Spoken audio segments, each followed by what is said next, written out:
Hola, buenas noches. Estamos en el noticiero financiero con una invitada especial, analista financiera. El día de hoy nos acompaña María Fernanda, quien nos va a hablar del caso Interbolsa. Hola María Fernanda, bienvenida. ¿Cómo estás? Hola Lady, muchísimas gracias, muy bien, muy emocionada por estar acá compartiendo hoy contigo. Muchas gracias. María Fernanda, voy a hacerte unas preguntitas. Quisiéramos saber qué hacía la empresa Interbolsa. Bueno, Lady, Interbolsa operaba principalmente como una sociedad comisionista de bolsa, convirtiéndose en la firma de intermediación bursátil más grande y poderosa de Colombia, llegando a manejar más del 30% del mercado de valores antes de su colapso, que fue en el 2012. A través de su estructura, la empresa realizaba las siguientes actividades. Su función base era recibir y ejecutar órdenes de compra y venta de acciones, bonos y títulos valor de deuda en nombre de terceros, para generar ganancias mediante comisiones. También administraba activos de portafolios de inversión, carteras colectivas y fondos de capital privado, como el primer fondo de energía de Colombia, que lo manejaba Interbolsa. Y a diferencia de otras firmas, Interbolsa invertía agresivamente su propia caja en el mercado accionario, comprando barato para vender caro, lo que aumentó su perfil de riesgo. Más que todo a esto se dedicaba Interbolsa Lady. Muchas gracias. ¿Y qué pasó después de la intervención con la empresa? Bueno, Lady, tras la intervención del gobierno en noviembre del 2012, Interbolsa dejó de existir como entidad operativa y entró en un proceso de liquidación forzada, el cual ha tenido los siguientes resultados hasta la fecha. La Superintendencia Financiera ordenó la liquidación inmediata de la comisionista al ser inviable financieramente. Sus activos fueron embargados y puestos a la venta para intentar pagar a los acreedores. Y a pesar de que la liquidación administrativa se dio por finalizada formalmente en el 2016, solo se recuperó aproximadamente el 65% de los recursos de los inversionistas de la firma. De los 254.000 millones reclamados por 492 víctimas directas, solo se devolvieron cerca de 65.000 millones. Actualmente, el Consejo de Estado falló a favor de la nación, salvando al Estado de pagar una indemnización de 108 millones de pesos que reclamaba la sociedad Cromas S.A. por presuntos perjuicios durante el proceso de liquidación. Actualmente, la situación de las víctimas y los procesos judiciales van en una impunidad parcial. Gran parte de los delitos más graves, como el concierto para delinquir y manipulación de acciones, prescribieron debido a la lentitud de la justicia colombiana. Personas clave como Alessandro Corridori quedaron en libertad por el vencimiento de términos. La reparación desigual. Mientras que en el fondo premium, que es la parte del negocio que estaba en el exterior, en Curazao, se logró devolver el 100% de la inversión al 80% de las víctimas en la comisionista local. La mayoría de los afectados no recuperó su capital completo. También los fondos residuales. Aún existen carteras en liquidación, como el Fondo de Interbolsal Credit y Factoring, que a finales del 2024 seguía gestionando activos por valor de 32.000 millones recibidos como donación de pago para continuar con los cobros jurídicos, Lady. Eso es lo que sucedió con Interbolsa. ¿Por qué colapsó Interbolsa, María Fernanda? Vale, mira, el colapso de Interbolsa no fue un evento fortuito, sino una crisis de liquidez provocada por una cadena de errores y decisiones arriesgadas que buscaban beneficiar a sus socios principales. Las razones fundamentales de su caída fueron la manipulación de acciones, ya que utilizaron recursos de la comisionista para inflar artificialmente el precio de las acciones de la textilera Fabricato con el objetivo de valorizar estos activos para usarlos como garantía en préstamos. También abusaron de las operaciones repo, es decir, realizaron préstamos masivos garantizados con acciones de baja liquidez o de la misma empresa. Cuando el mercado detectó el riesgo y los acreedores dejaron de renovar estos contratos, Interbolsa se quedó sin efectivo para cubrir sus deudas. También la firma prestaba dinero a corto plazo, es decir, con una devolución inmediata para realizar inversiones a largo plazo que no podían liquidar rápido. Esta falta de sincronización generó un vacío financiero insostenible para Interbolsa. También desviaban recursos al fondo premium, que es el de Curazao, a través de un entramado en Curazao, captaron dinero de inversionistas locales y lo desviaron a empresas vinculadas a los directivos de la Interbolsa para uso personal o para tapar huecos financieros, evadiendo el control de las autoridades colombianas. También hubo una falta de rigor y monitoreo por parte de la Superintendencia Financiera y los revisores fiscales, quienes no actuaron a tiempo ante el crecimiento inusual de los activos y las señales de alerta de liquidez.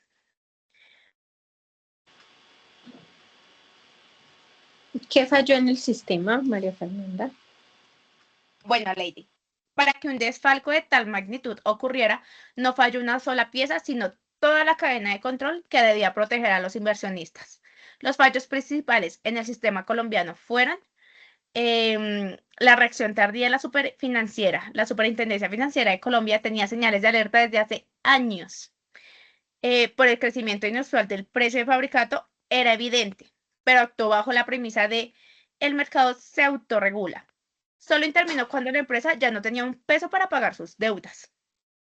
También habían puntos ciegos regulatorios. La estructura de Interbolsa era un laberinto de empresas. Al mover dinero hacia el fondo premium en Curazao, salían del radar de vigilancia local, explotando vacíos legales que permitían captar dinero en Colombia, pero gestionarlo fuera de su jurisdicción. También habían conflicto de intereses y ética profesional dentro de Interbolsa. La revisoría fiscal ineficiente. La firma Ernst Young, encargada de auditar las cuentas, no reportó a tiempo las irregularidades ni la inviabilidad financiera. Esto generó una falsa sensación de seguridad en el mercado. Y tenían una junta directiva de papel que no servía para nada.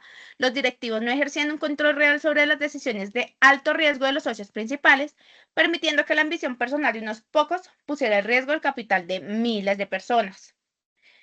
Y también el problema que hay con las operaciones repo.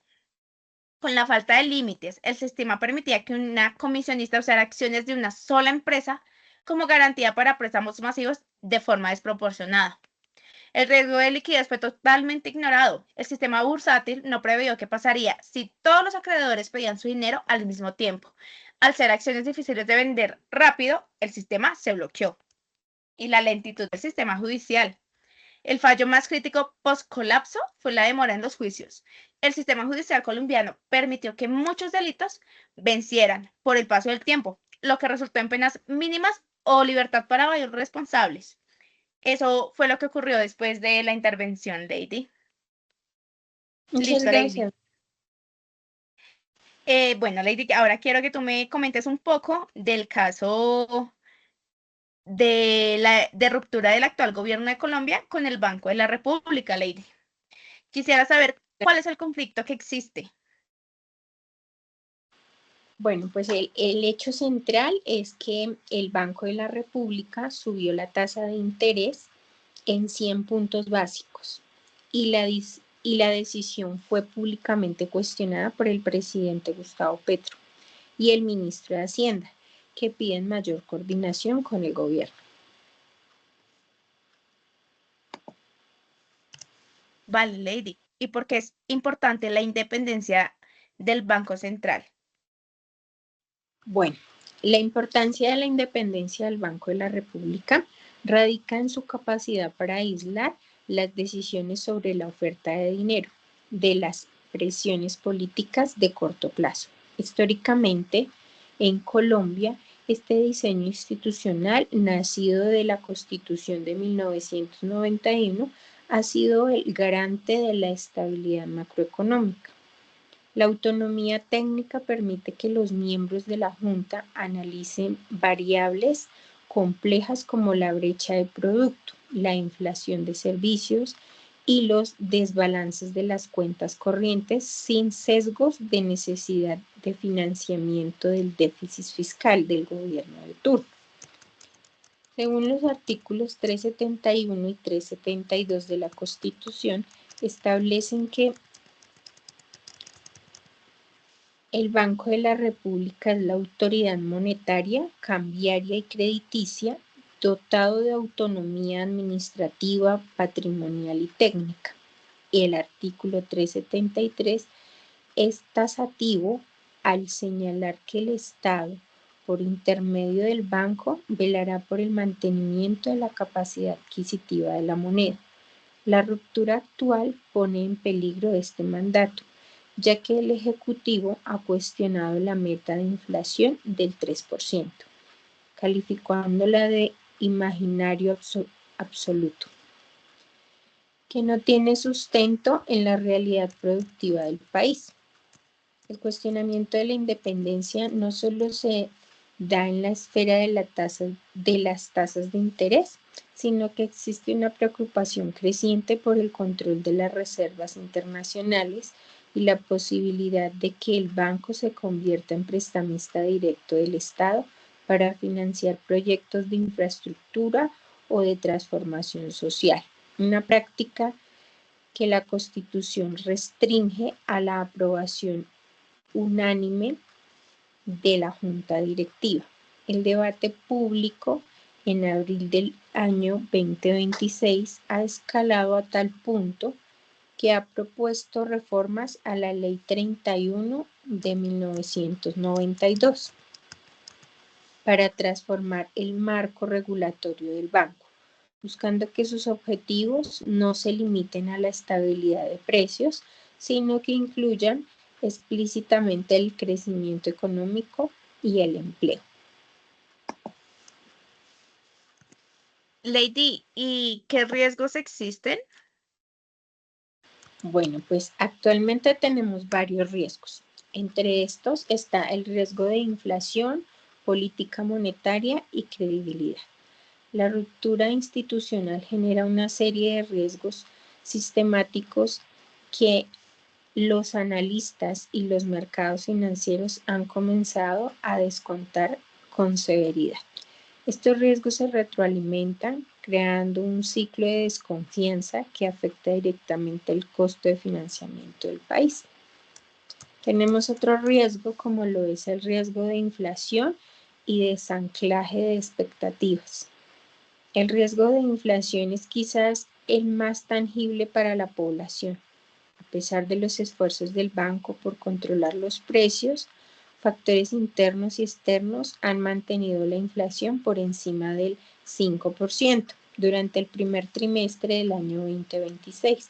El incremento del 23% del salario mínimo, como una medida de carácter político impulsada por el gobierno para el 2026, ha generado una presión inercial en el sector de servicios, donde los rubros indexados ya muestran aumentos superiores al 9%. Si los agentes económicos perciben que la independencia del banco está comprometida, las expectativas de inflación dejarán de estar ancladas a la meta del 3%. Esto obligaría al emisor a mantener tasas aún más altas durante el tiempo para recuperar la credibilidad perdida, lo que a su vez profundiza el malestar social y político. Las proyecciones del BBVA para el año 2026 sugieren que la inflación podría cerrar en un 6,5% debido al encarecimiento de la energía, los alquileres y los costos laborales. También tenemos otro riesgo, como lo es riesgo para la política monetaria. La política monetaria se enfrenta a un escenario de dominancia fiscal o al menos de colisión de objetivos. Mientras el Banco de la República intenta enfriar la demanda interna para bajar los precios, el gobierno está implementando un impulso fiscal creciente a través de subsidios y créditos, con tasas competitivas por medio del Banco Agrario y Bancoltes. Esta falta de coordinación invalida los mecanismos de transformación de la política monetaria. El mercado de deuda pública ha reaccionado con volatilidad. Los rendimientos de los bonos del gobierno, TES, a un año alcanzaron un máximo histórico del 13,51% en abril del año 2026, reflejando el temor de los inversores de los inversores a que el gobierno intente financiar su déficit mediante la emisión monetaria o el uso de las reservas internacionales. La prima de riesgo de país se ha visto presionada no solo por los desbalances económicos, sino por el deterioro de la calidad institucional que perciben las agencias calificadoras. Y por último, tenemos uno de los riesgos, quizá el más importante, que es el riesgo de la credibilidad económica e inversión. La credibilidad es el activo más difícil de construir, pero también es el más fácil de destruir.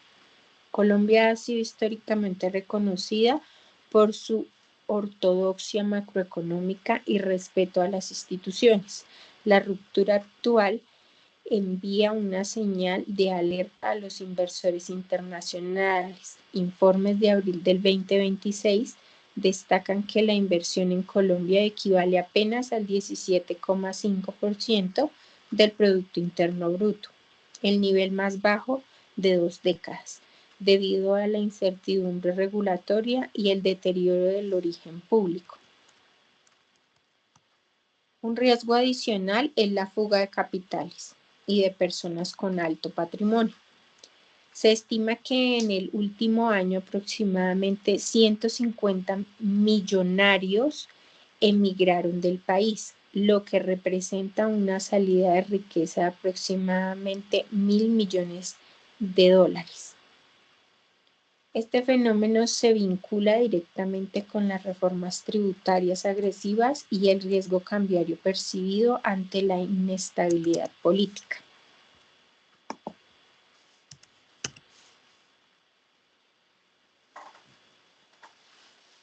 Listo. Aunque el caso de Interbolsa y la ruptura del gobierno con el Banco de la República ocurren en contextos muy distintos, comparten puntos de conexión relacionados con la estabilidad del sistema financiero, la liquidez y el rol del Estado, como el pánico y confianza. Interbolsa provocó una pérdida masiva de confianza de los inversionistas y casi generó una crisis sistemática. La ruptura actual con el Banco de la República generó una incertidumbre similar en los mercados internacionales y entre ahorradores al quedar el país sin una autoridad monetaria coordinada. La gestión de la liquidez. El colapso de Interbolsa fue una crisis de liquidez extrema donde el Banco de la República tuvo que abrir ventanillas especiales para evitar que otras firmas cayeran. En el conflicto actual, el gobierno critica al banco precisamente por restringir la liquidez mediante el aumento de tasas. Subieron al 11,25%, acusándolo de matar la economía. Los intereses del sector financiero. En Interbolsa, los directivos priorizaron sus beneficios sobre los de los inversionistas. Hoy, el gobierno acusa a la Junta del Banco de la República de actuar para beneficiar a los bancos y dueños de la deuda pública al mantener tasas altas en lugar de pensar en el crecimiento económico. Independencia y control. En el 2012 se cuestionó la falta de control riguroso de las superintendencias sobre Interbolsa. Actualmente la atención radica en que el gobierno cuestiona la independencia del banco, intentando influir en sus decisiones o proponiendo medidas como la emisión directa de dinero para las víctimas, lo que expertos consideran un riesgo para la institucionalidad del país. Y bueno, la principal diferencia es que Interbolsa fue un fraude corporativo privado con fallas de supervisión, mientras que la ruptura del Banco de la República es una crisis institucional de alto nivel entre el Poder Ejecutivo y el Banco Central.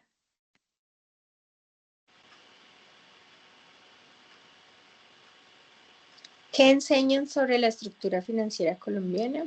El caso de Interbolsa del 2012 junto a la ruptura institucional de abril del 2026 nos permiten entender que la estructura financiera colombiana no solo es un conjunto de bancos, sino un ecosistema de frenos y contrapesos que hoy está bajo la máxima prueba. El mercado versus el regulador. La elección de Interbolsa. El descalabro de la comisionista más grande del país en el 2012 dejó lesiones que la academia y el sistema aún procesan. La velocidad de reacción. Interbolsa demostró que el mercado financiero siempre va más rápido que el regulador. Los controles administrativos suelen ser eficaces para sancionar, pero lejos para prevenir. El gobierno corporativo ficticio. Se enseñó que tener códigos de buen gobierno en el papel no garantiza seguridad si no hay una vigilancia interna real en entidades como la Bolsa de Valores de Colombia. Conflictos de intereses. El conflicto reveló cómo el uso de operaciones repo, pactados de recompra, puede ser manipulado para inflar artificialmente el valor de acciones, como ocurrió con Fabricato, mezclando los intereses de los clientes con los dueños de la firma.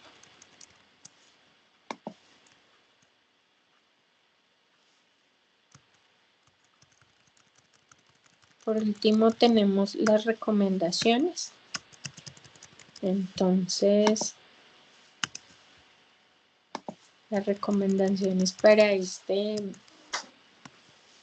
esta noticia es que restaura la colaboración armónica. Es urgente que el Ministerio de Hacienda y la Junta Directiva del Banco de la República restablezcan canales de comunicación técnica.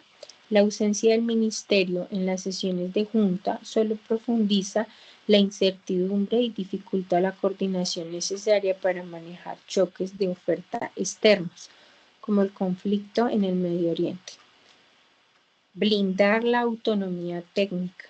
El gobierno nacional debe abstenerse de presiones políticas directas o retórica confrontacional contra los miembros de la Junta. La independencia de la banca central es el principal escudo que tiene el país para evitar que la política monetaria sea percibida como una herramienta electoral, lo cual dispararía el riesgo del país y encarecería aún más el financiamiento para todos los colombianos. Alinear la política fiscal con la monetaria. Para evitar la dominancia fiscal, el gobierno debe asegurar que su plan de gastos y la nueva ley de financiamiento sean coherentes con la meta de la inflación del 3%, un impulso fiscal excesivo mediante subsidios y aumento de deuda pública. Obliga al banco a mantener las tasas de interés en niveles contractivos como el actual, que es el 11,25%, por más tiempo para contrarrestar la demanda. Listo, Lady, muchas gracias. Bueno, en resumen, ambos eventos generan un clima de desconfianza. Mientras Interbolsa demostró que el sistema podía ser saqueado desde adentro, la ruptura con el Banco de la República sugiere que el sistema puede ser desestabilizado desde el poder, lo que en ambos casos termina empobreciendo al sector productivo y a las familias colombianas.